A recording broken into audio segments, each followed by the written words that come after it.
అదే RTV app వార్తల్ని క్షణాల్లో చదివే అవకాశం ఉంటుంది. ఒక న్యూస్ పేపర్, ఒక టెలివిజన్ ఛానల్ మీ చేతుల్లో ఎప్పుడూ ఉంటాయి. కరీంనగర్ జిల్లా కలెక్టరేట్ ఆడిటోరియంలో మంత్రులు ఉత్తమ్ కుమార్ రెడ్డి, పొన్నం ప్రభాకర్, శ్రీధర్ బాబు, ఇతర ఎమ్మెల్యేలు, ప్రభుత్వ విప్పులు పాల్గొన్నారు. ఈ క్రమంలో మాట పెరిగింది. హుజరాబాద్ ఎమ్మెల్యే పాడి కౌశిక్ రెడ్డి, డాక్టర్ సంజయ్ కుమార్ మాట్లాడుతున్నటువంటి క్రమంలో ఏ పార్టీ అని చెప్పి చెప్పడం జరిగింది. ఒకరినొకరు తోసుకునే వారికి వెళ్ళింది. దీనికి సంబంధించి కౌశిక్ రెడ్డిని బయటకు పంపించడం జరిగింది. ప్రస్తుతం మనం చూస్తున్న ఒక ఉద్రిక్త పరిస్థితి అయితే నెలకొంది అని చెప్పుకోవచ్చు. దానికి సంబంధించి తీవ్ర ఆగ్రహవేశాలు వ్యక్తం చేయడం జరిగింది. దీనికి సంబంధించి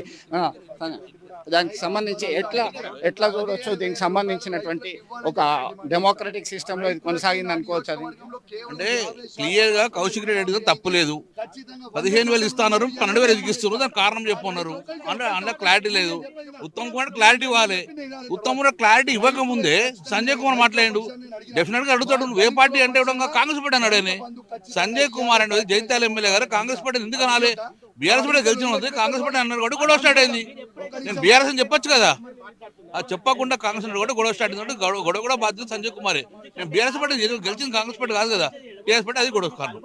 మొత్తం మీద ఎమ్మెల్యే అడిగినటువంటి ప్రశ్నకి క్లారిటీ ఇవ్వాల్సినటువంటి ఇన్ఛార్జ్ మంత్రి ఉత్తమ్ కుమార్ రెడ్డి క్లారిటీ ఇవ్వలేదు కాబట్టి గొడవ జరిగిందని చెప్పి స్పష్టం చేయడం జరిగింది. స్థానిక ఎమ్మెల్యే మాజీ మంత్రి గంగుల కమలాకర్. అలాగే మనం ఒకసారి కౌశిక్ రెడ్డి అభిప్రాయాన్ని కూడా మనం కనుక్కుందాం. మంద బలంతో ఇట్లా పడి మీద పడి 100 మంది పోలీసు వాళ్ళతో పెట్టుకొని నన్ను నూకిస్తాడు. దాడి ఏంటిది? ప్రశ్నిస్తే తప్ప? నేను దాడి చేయలేదే. ప్రశ్నిస్తే తప్ప అని కేవలం పబ్లిసిటీ ప్రశ్నిస్తాం, బరాబర్ అడుగుతాం, బరాబర్ నిలదీస్తాం. ఈయన ఒక్కనే కాదు, మారిన ప్రతి ఎమ్మెల్యే నిలదీస్తాం గ్యారెంటీగా. Thank you very much.